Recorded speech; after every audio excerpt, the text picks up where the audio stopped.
different times in your life, especially the most unexpected times, when you lean into collaboration, the next best step is always going to appear right in front of you. It's really important.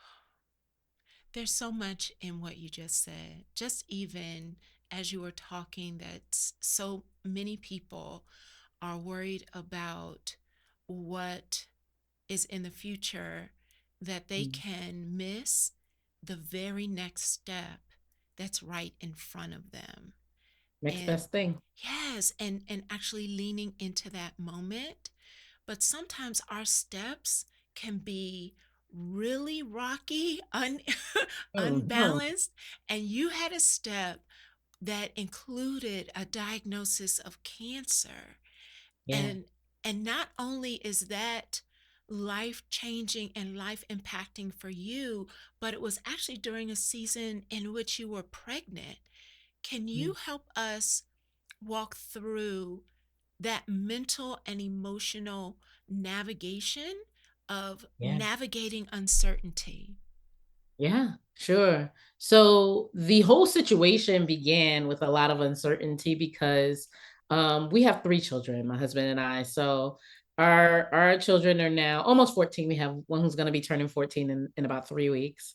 And then we have a 15-year-old son who will be 16 in August.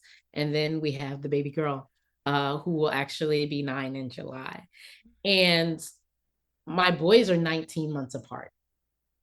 And so when we had these two boys so close together, which came faster than we anticipated, we were like, okay, this is great. The greatest thing about having two kids that are really close together is that people won't keep asking you when the third one is going to come, right? Because, you did the do, right? There were two boys, and I was a self proclaimed boy mom. I wanted boys so bad, even before I had babies. And one day, little girl just kind of popped up. And after we had gotten through the shock of it all, Yeah. we actually leaned into the idea that this could actually be pretty fun. Because when we had our boys, we were still pretty young in our marriage, we were young in our careers. And 5 years later, 7 years later, right, respectively, we were just in a different place. So we are like, you know what? This is actually an opportunity for us to do this a little bit differently. And went along in the pregnancy, and things were going really, really well. And then about 5 months into the pregnancy, I actually ended up finding my own lump. And I remember when I was Dr. Jackson in high school, I went to an all girls school.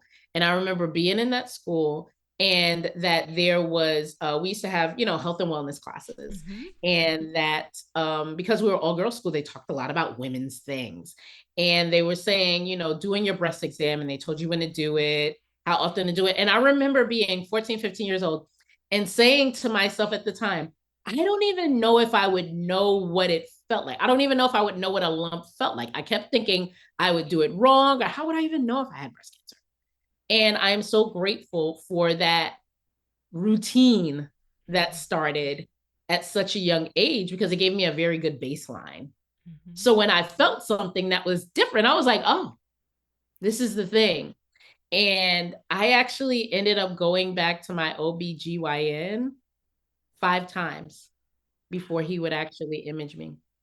He told me 5 different times that I did not have cancer. And this was a man who had actually delivered my first two children. He was someone that we respected a ton. He was kind of like part of our family.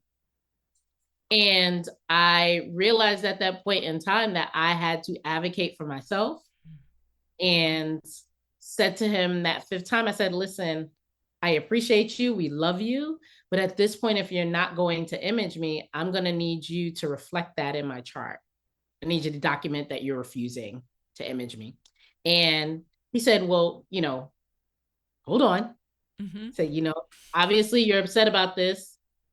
The most important thing is your health, but also the baby's health. I don't want you stressed out. Let's get it done. I went and got scanned on a Tuesday. I was biopsied on a Wednesday. I was diagnosed on a Thursday. So when we think about navigating a space where you go from, first of all, not even really being prepared to kind of have this third child, right? Like the surprise of that. But then walking into a situation where you're told that you have a very aggressive form of breast cancer and you're pregnant. That was the point at which I had to really determine what type of mental tenacity I was going to have. Mm-hmm.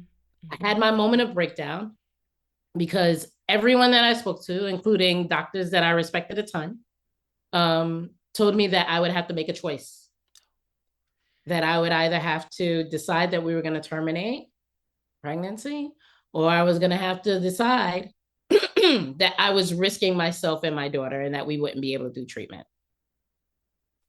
But then I remembered the thing that had gotten me the furthest in my life, and that was bucking against the status quo.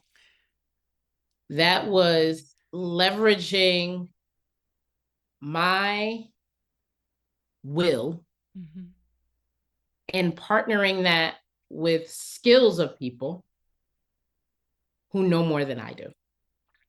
Yeah. And that was exactly what I did. We talk about collaboration. I got on the phone with people who were in high places and asked for favors. And within 24 hours, I had conversations with the three top uh, medical directors of the three top cancer centers in the country.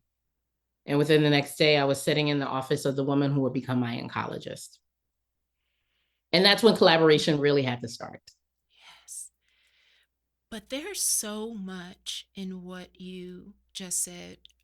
I want to actually just go back first to when you said the surprise, the shock, and then you had to intentionally shift and say, what could be possible with Yeah. this unexpected moment?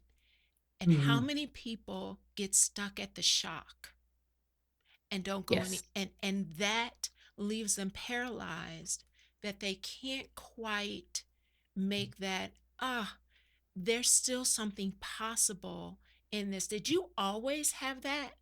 Was that You always the way know, you looked at the world? so for me, it's interesting because I was just talking to someone about this today. So I was born and raised in Brooklyn. I'm a Brooklyn girl. So we pretty tough outer core, right? And I was taught to keep it moving, Mm-hmm. right? I was taught that if they're not gonna let you in the door, you got to go through the window. I was taught that in Brooklyn, there are 5 different ways you could get to school. And based on whatever's happening at any given point in time on the block that you decide to walk down, you got to be able to pivot, Yes. right? And so for me, what allowed me to be able to do things like that was always surrounding myself with people Mm-hmm. who could do the thing that needed to be done when I couldn't. Mm-hmm. That's where you get this idea of the success tribe from. So for me, I was in that shock moment, but in order to first give myself the ability to be in that moment, and secondly, to make sure that we didn't waste time, what I did was I started making calls.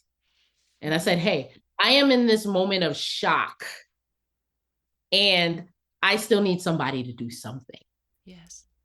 Here is what I need for you to do because I can't do it for myself. Right. And I was really fortunate and am really fortunate to surround myself with people who take that on. And I do that for them. Right. Yeah. So for me, it's about like you have a moment and you're going to be in that shock and you have to take a beat and you have to breathe. But you also have to remember that there's a next best thing to do. Mm-hmm. Yeah. And a lot of times I think we get paralyzed by the shock because we go so far ahead. We think about 3 months, 6 months. What's the outcome going to be? I Mm-hmm. don't know what to do. But literally, I got the call. I was on the phone. And the first thing that I did was I stood up and I walked up the stairs and I told my husband, Yeah. leveraging my Yes. collaboration partners, right? And then what did we do? We got on, we called my mom. The next best thing, I wasn't thinking about chemo treatment. Then after we called my mom, I said, okay, I have to get in to see a doctor. Who do we know? So just thinking about the next thing that you can do, and that will lead you to the outcome that you're supposed to have.